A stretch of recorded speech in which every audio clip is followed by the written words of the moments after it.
Hello and welcome. This is Cheryl. Thank you so much for joining me today. In this video, I'm sharing the My Monthly Hero and My Monthly Superhero kits for Hero Arts for July 2026. This is themed You're the Zest, so lots of lemon themed products here. In the My Monthly Hero, we have the When the Life Gives You Lemons Stampin' Cut, the Arched Tile Embossing Folder, perfect for those backgrounds, the Let's Ride die set, and I'll show the packaging photo for that in just a moment. Then we have the Citrus Shaker die set, and again, I'll show the packaging photo for that in just a moment. We also have a package of 10 5.5 by 8.5 sheets of cardstock. So there's some beeswax, saffron, Tuscan, peridot, rainforest, fern, mint, breeze, Malibu, and oceanside. So there's lots of color selection. I'm going to be using all of the colors in this cardstock here, but I'm also going to be bringing in a few more. There was a few for like hair and stuff like that that didn't have the right colors in this set, so I will be bringing in some more.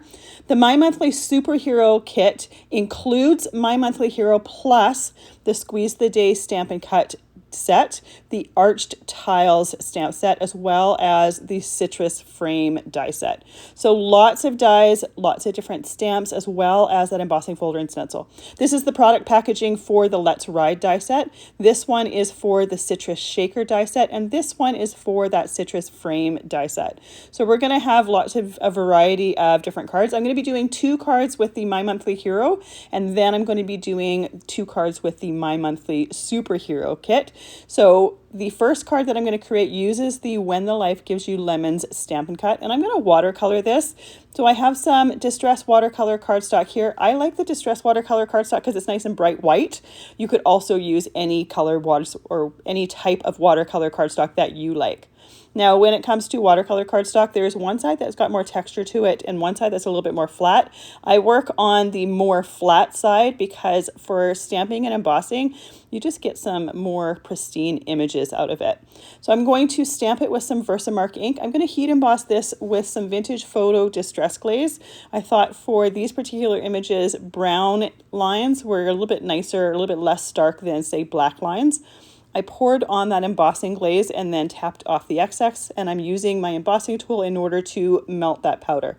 So I'm going to have this tree on the background of my card, and the rest of the details are going to be on a cardstock or a watercolor cardstock scrap. I'm going to stamp and emboss them, watercolor them, and then I'm going to use the coordinating die set to die cut them so that we can layer them on top of that background.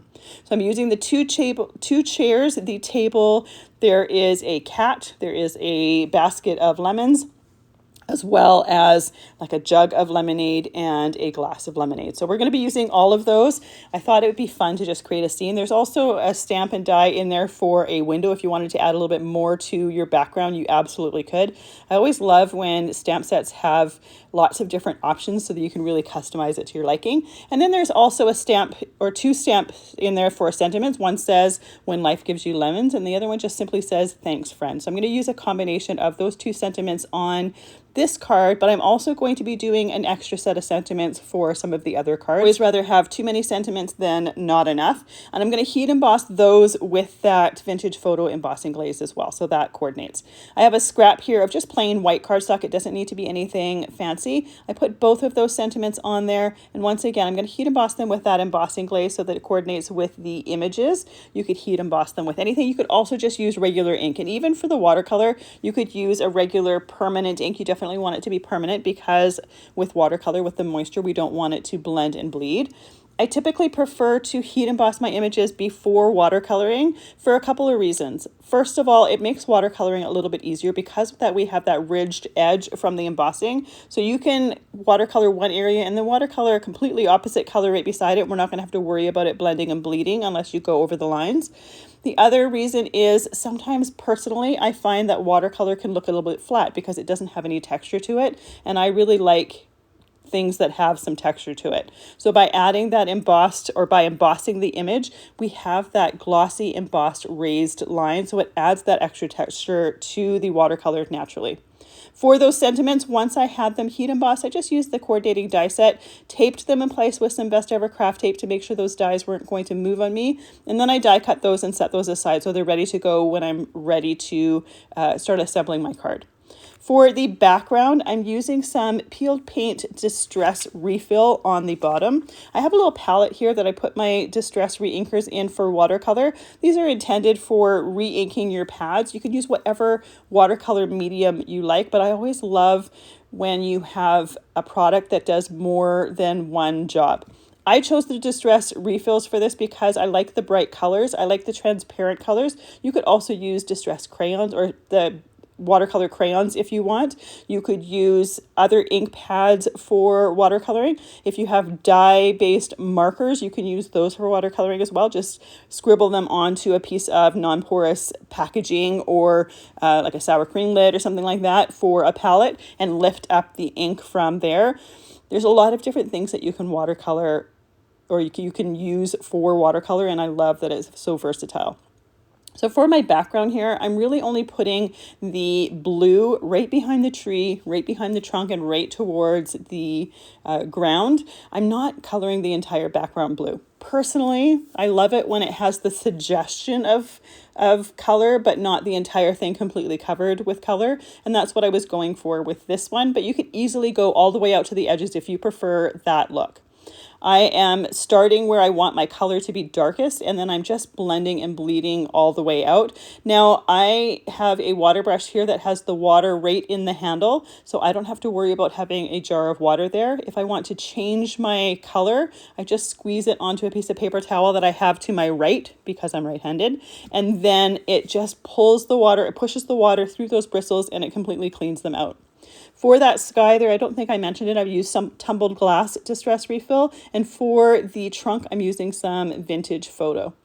When it comes to the leaves, I started off with some peeled paint, and then I added just a little bit of forest moss. So those leaves were just a little bit darker than the grass along the bottom of my background. So while those leaves were still wet, I went in with the forest moss and just did a few dots of them towards the base of the leaf. Because the peeled paint was still wet, it automatically starts to blend and bleed into the other one. So you kind of have some natural blending. You can also help it along if it doesn't blend as much as you want. Once I have those leaves done, I'm going to be doing the lemons in some squeezed lemonade. I just thought the name of that color was appropriate. You can use whatever color yellow you prefer. Now, as I said before, I like to have texture when I'm creating, and when it comes to the watercolor, we definitely have the texture from the heat embossed lines, but I'm also, once I'm completely done, I'm going to go over some of those lemons in some glossy accents. It's going to give that some glossy domed dimension, and once again, add just a little bit more texture to those lemons, as well as give the light something to catch when you're tilting it into the light. So once we have all of those leaves done, blended as much as I want, I can clean that brush out, put some squeezed lemonade on the lemons in the tree. Now, I'm doing lemons here. You could easily change them to limes if you chose. I chose lemons simply because we have a little bit more contrast between the lemon and the leaves, whereas limes, it would be a little bit more monochromatic. And again, even with the citrus shaker die set, you could easily go lime if you didn't want to do lemons. I'm doing lemons for those as well. Again, just having some of that vibrant yellow against the greens of the leaves. But again, you can have fun and get creative with it. Once I have my background done, I set it aside to completely dry, went on to do my images, and started with that squeezed lemonade for the lemons in the basket, for the lemonade in both the pitcher as well as the glass. For the chairs, I'm going to do some vintage photo, and I'm going to make sure to have some areas that are darker, some areas that are lighter, so that we have just visual contrast between the different areas on that chair, and it's not just one monotone color. So the supporting pieces for the back of the chair, the legs, as well as the base pieces for the actual seat of the chair are going to be a little bit darker. The inside pieces for the back of the chair as well as that seat are going to be a little bit lighter. Again, just to give it some visual contrast or visual interest, because if it's all one color, one shade, it looks a little bit boring. And we'll do the same thing for the table itself. The legs of the table are going to be a little bit darker. The far part of the table is going to be a little bit darker, and as we move towards the foreground, it's just going to be a little bit lighted, or it'll be shaded a little bit lighter. For the top of the pitcher as well as the top of the glass and the cat, I'm using some Lost Shadow reinker. This way we have a little bit of contrast between the chair as well as the lemonade and the pitcher of the lemonade. I wanted to do that cat in a kind of a black or a gray so that when I have it sitting on the chair, it's not going to be totally blended in. I also used a little bit of vintage photo for the basket. I just made sure that that basket was a little bit lighter than the table and chairs, again, just to give it a little bit of difference. When you're using those distress reinkers, you can get a really dark shade of the color if you don't add much water, or you can get a really pale shade of that color. And I love the fact that you can have that control over the color variation.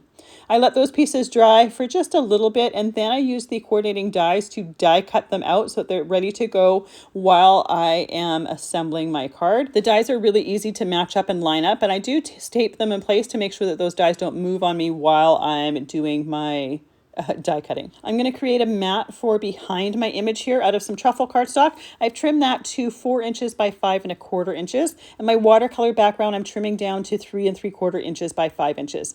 All the cards that I'm going to create in this video are A2 size. Most of the cards that I create are A2 size. I just like that size in particular, so I typically will create that unless we have an image that needs it to be a little bit larger. Once I have the mat as well as my background on the base of the card, I can start figuring out where I want the other pieces to go. Now, when I'm assembling things, I have an acrylic block that I usually put on those pieces to make sure that they're laying nice and flat. It frees up my hands for working with other things. The other bonus to it is, in this instance, I can have that acrylic block holding everything down nice and flat, but I can layer up my pieces that I want to go on top of it, kind of figure out where I want my position to be and see exactly what it's going to look like on my background. And then I can lift that acrylic block, just move it to the side and know exactly where I have planned for all of my little pieces there. So once I start putting them down, and I'm putting everything together with some Barely Art glue in a fine line bottle, this works great for card assembly, but it also works perfect for adding these die cuts and these little pieces to the fronts of cards. It also works perfect in a few minutes when I'm starting to assemble different die cut pieces as well. With my image done, I can add my sentiment. So I put the When the Life Gives You Lemons on the top of the card, and then I put the Hello Friend on the bottom of the card. Now I'm going to use the glossy accents on those lemons. So I do it for all of the lemons in the tree, and then I also put it on some of the lemons in the basket, but I don't do it over all of them. I only put it on a few of the ones kind of towards the front. I also put it on the lemonade in the pitcher as well as the glass. Now, glossy accents kind of blends and bleeds into each other when you have a few pieces right close to each other, which is one of the reasons why I only put it on a few of the lemons in that basket in the foreground. I wanted to make sure that it didn't just all turn into one big puddle. I'm going to set that aside to dry while I work on my next card. And this one is using the Citrus Shaker die set. Now, I love the fact that this die set has a couple of options. You can choose to do the Citrus Shaker, create a shaker out of each one of those lemons, or you could just use the back pieces and just use or create some die cut lemons and just solid lemons. I chose to do the shaker pieces because I just thought it would be really pretty to have 2 different shakers on a card. To add just a little bit of shimmer to my die cut pieces, I'm using some interference inks. So I have some yellow here. This is Lemon Candy. The nice thing about interference inks is we have the color that shows up on white or light cardstock, and then a different color that shows up on black or dark cardstock. So you can see for the lemons, because those pieces were lighter, we only see the yellow, but when it comes to the summer garden that I'm putting on those green die cuts, we see that blue interference that shows up on darker pieces. And it also has some beautiful shimmer to it. So it just gives your die cut pieces a little bit of inking as well as that little bit of shimmer. And I really love the look of it. For my lemons, I have the back of the lemon die cut out of beeswax cardstock that was in the kit.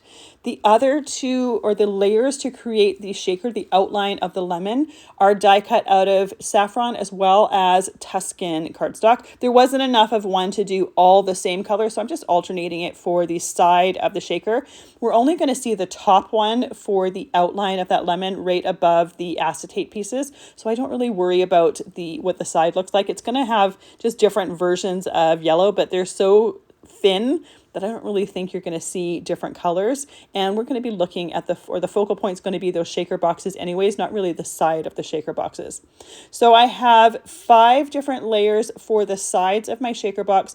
Like I said, one of them goes on top of the acetate, and the acetate that I'm using are the Duralar sheets, the Ranger ones that you can use alcohol inks on. They are perfect for die cutting. I'm using the rest of them underneath that to create the shaker box, to create the height to it. So we have 4 underneath the acetate and 1 on top of the acetate to make sure that we have that nice outline for the lemon on top of the acetate. And we also hide any of the adhesive for gluing that acetate on there. So you could, if you wanted, do more layers if you wanted more dimension to your shaker boxes. I'm using some sequins in there. I didn't really feel like I needed a ton of dimension, just enough for those sequin pieces to move around. I didn't really need to have it really, really thick. So once we have our different layers together, I put my acrylic block on top there, making sure that it stays nice and flat while that glue dries, and it doesn't take too long for that glue to dry. There's also a couple layers here to go on top of that lemon. I'll tell you right now, these upper layers here are a little bit challenging to figure out exactly how they're intended to go, simply because they don't line up with the side of the die cuts. They're kind of a bit of a different shape. So I did look at the product imaging in order to make sure to figure out how to put them or where to put them exactly. So you can be a little bit creative with that, but it adds a really neat element to it as well as some interesting texture. I also die cut the little shine piece, the little reflection piece for the top of the lemon, and that's just done out of white cardstock. It doesn't need to be anything fancy at all. Now the one thing though, because we're gluing on acetate, and acetate takes a little bit longer to dry because it's a non-porous surface, that glue is really only drying through the cardstock pieces. We do want to give that a little bit of extra time to dry completely before we finish assembling our shaker box. So I've set those pieces to the side. For the background of the card, for the mat, I'm going to have some of that Malibu cardstock. That's the lighter blue in the package in the My Monthly Hero kit.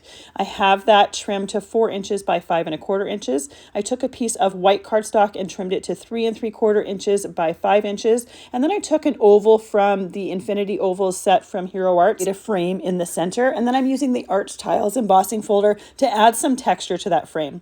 So that embossing folder is a 2D embossing folder. So I'm using the 2D embossing folder stacking on my Platinum 6 machine and adding that texture to it. Now I'm going to do a little bit of ink blending around the edges just with that lemon candy interference ink. You could leave it alone if you want. The lemon candy interference ink isn't an exact match to the shade of cardstocks in this kit. So if you don't like the fact that it's a little bit off with the yellows, you could leave it. But I just thought it would be nice to have a little bit of a yellow frame around the outside edges. You could also use different inking techniques for this frame if you wanted to add more color. I want the focus to be on the lemon shaker, so I didn't want to add too much, just a hint around the outside edges.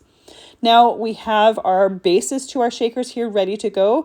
I have some sequins in this container here. This container is perfect because it seals each one of those containers, so you don't have these sequins going from one area to the other, and I love it for those embellishments like that. I did a combination of some clear sequins as well as yellow ones. These are ones that I have left over from the different Crafty Advent Calendar kits. Any pieces for the inside of these would work. You just want to make sure that you're not adding too much so that they don't move on you. You want to make sure that you have enough in there so that you see those inside bits, but that they have some movement to them. So after putting those in there, I put the lid or the top part of the shaker on them, let those completely dry, and now we're ready to assemble our card. So I'm putting that Malibu matte on first, then I'm putting the white embossed frame, and I'm going to add the lemons here. Now I did 2 lemons that were both shaker boxes. I just thought it'd be interesting to have 2 shaker boxes on the front of the card. You could easily do 1 flat lemon if you wanted, and just 1 shaker box if you wanted it to not have quite as much dimension as this does. But I think it's cute when we have the 2 shaker boxes there because it's not something you would normally have.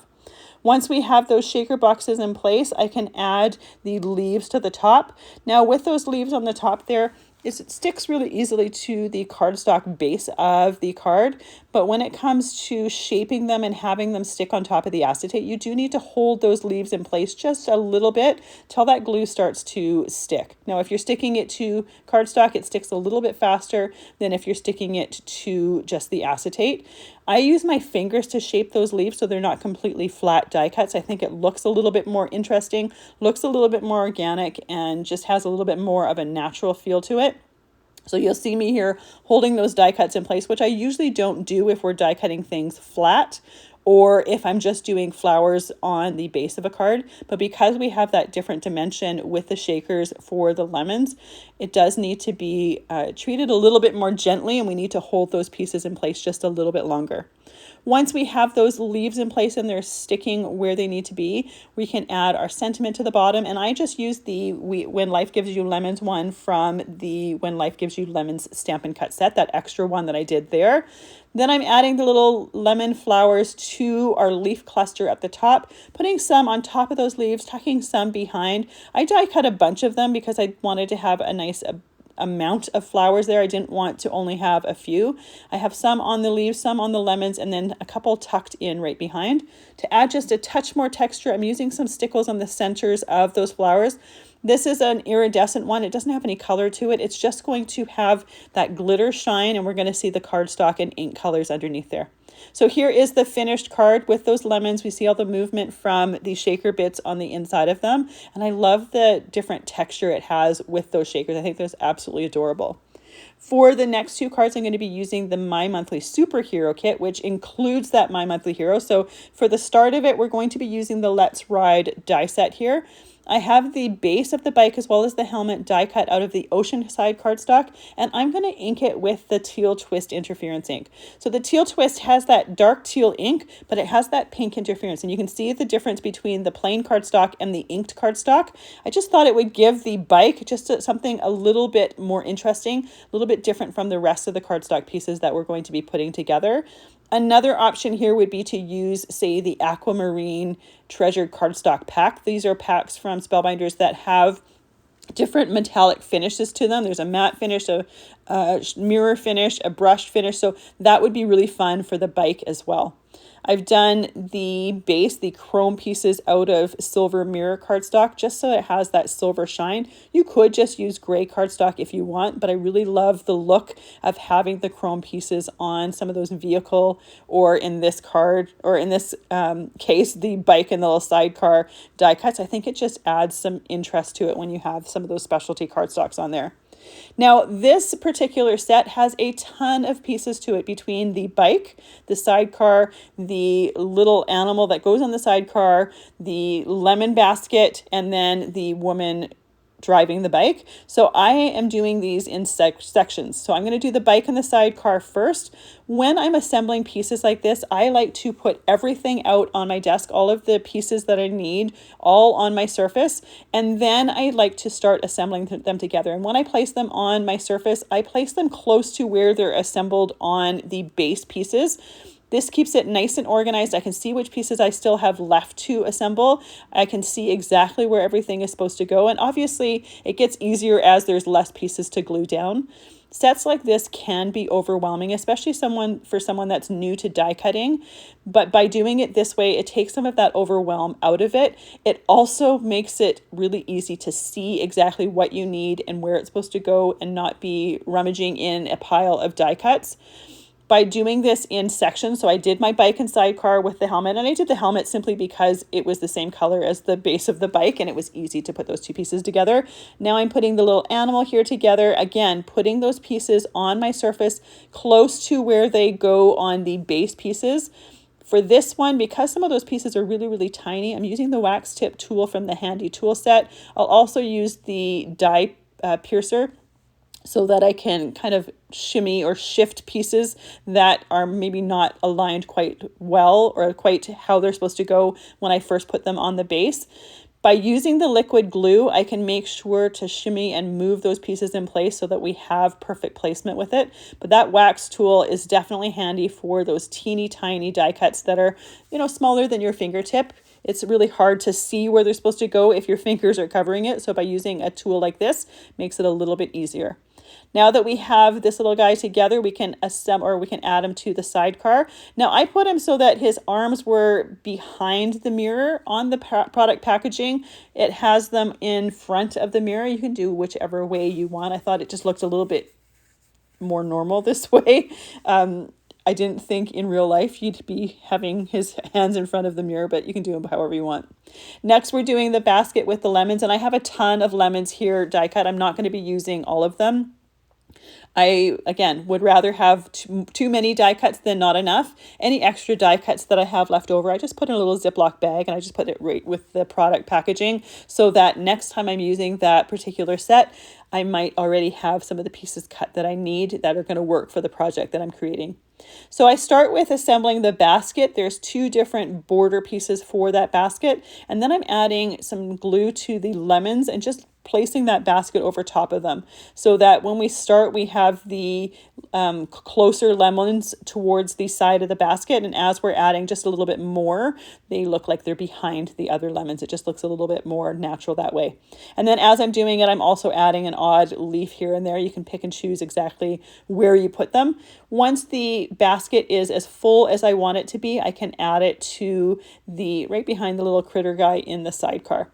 The last step for this particular die set is putting the woman's clothes together and her hat and her hair. And again, this has a ton of different pieces to it, but by laying them all out, I know that I have everything that I need. I can easily pick it up. I'm not rummaging through a pile of die cuts. It makes it a lot easier for assembly. And you can see that as I'm creating, I have less and less pieces to grab from. So it takes some of that overwhelm out of it. Now, as I said before, for someone that's new to die cutting, sets like these are overwhelming. But in my opinion, they are also the ones that have the most impact when they're completed because they have so much detail to them. So they're definitely worth it. So if you're intimidated by something like this, take it slow, as well as put everything, like line everything up, assemble everything in an organized manner like this so that you see all of the die cuts that you need to assemble and you can just put them together piece by piece. And you can see how quickly they really do come together. It takes longer, in my opinion, to die cut all of these pieces and pick and choose which pieces we're going to put on here than it does for the actual assembly. Once we have most of her put together, we can add the glue to her hands. You could probably put some glue on the base of her clothes there as well to glue that to the bike.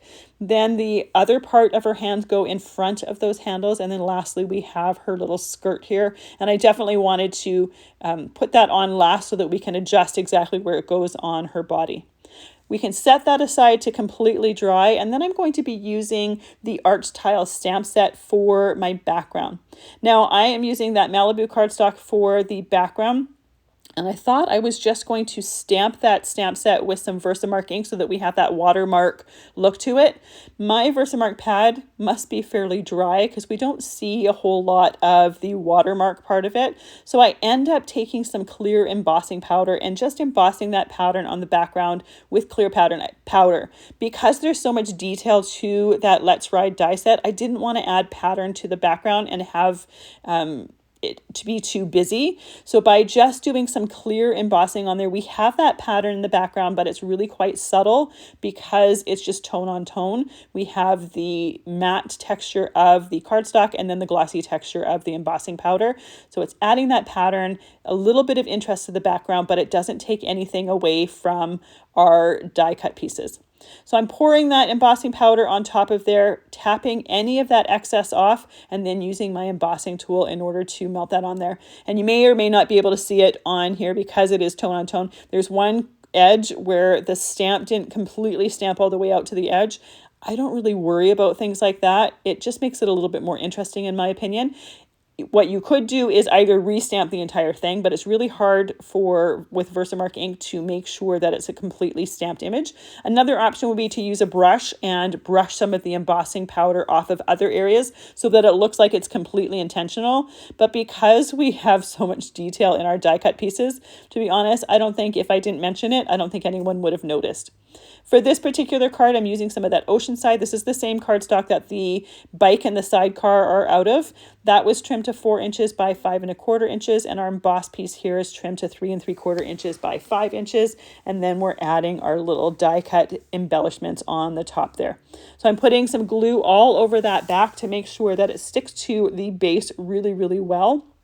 And then after that, we can add our sentiment. And this time I'm just using that Thanks Friend from the When Life Gives You Lemons Stampin' Cut. I didn't think we needed anything too much for this particular card. You could also use one of the Squeeze the Day Stampin' Cut sentiments, but I would put it on the inside of the card instead because those are quite large.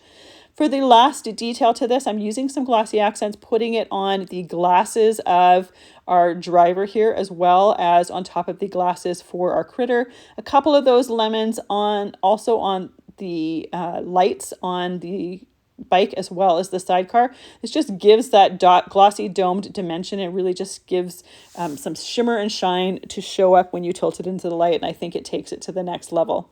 For the last card, we're going to be using that citrus frame die set, and I'm using the Squeeze the Day Stampin' Cut to create a sentiment to go on the inside of that card. So anytime I have a clear stamp set, I use a white eraser on the stamping surface to remove any possible manufacturing residue. I'm realizing now that I didn't say that when I did my first images. I was talking about something else. So I do this all the time. This only needs to be done one time when you first use a set. Once that's done, your set is good to go. And I just do the entire stamp set at the same time. It takes no extra time at all. And that way I know if I've used one set from a stamp, it is done. It's good to go. Once I've stamped that with some Versamark ink, I'm using that Vintage Photo Distress Glaze to pour on that Versamark ink. I tap the excess off, and then I heat emboss that sentiment. This is just done on plain white cardstock here. Then I can use the coordinating die set to die cut that sentiment out, and now it's going to be ready to grab when I'm ready for it for my card. I didn't want to stop in the middle of making my card to create my sentiment, so I typically will do my sentiments ahead of time and have them ready to go when I'm ready to grab them. So once I have that ready to go, I have my die cuts here for the outside pieces. I have these leaves here that I am using that Summer Garden Interference ink to partially ink blend on. And I'm also going to be using that lemon candy on those lemons as well as the flowers. Now I've die cut more die cuts here than I really need for that background. And the reason is I am going to be gluing these die cuts on top of the places they're intended on those backgrounds, but I'm also going to be adding some extra ones. So on that background, as intended, there are like single lemons, but for some of those places, I want to add a second lemon and have that little bit of extra dimension, that little bit of extra detail to it. Same with the leaves. There's places to put those leaves, but I want to put them over top of the lemons. I want to put some extra ones on there. So I do have extra pieces here. And again, if I have extras once I'm completely done, I can just save them for future projects. So for the lemons, I'm using a larger brush to do that ink blending and a more detailed one for the center of those flowers.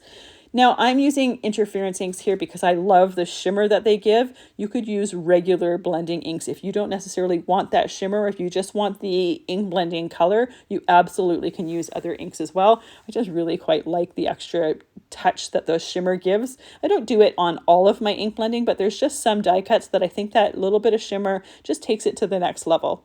So once we have our ink blending done, we can add the center pieces to the flowers. These are just die cut out of beeswax cardstock.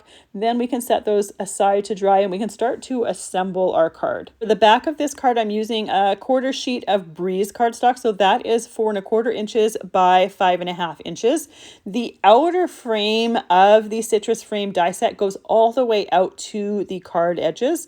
So I have that die cut out of the Rainforest cardstock, and the other die cuts that I've done for those leaves are also done out of Rainforest cardstock. However, because this particular set also has fern and peridot, you could do it out of a variety of different greens.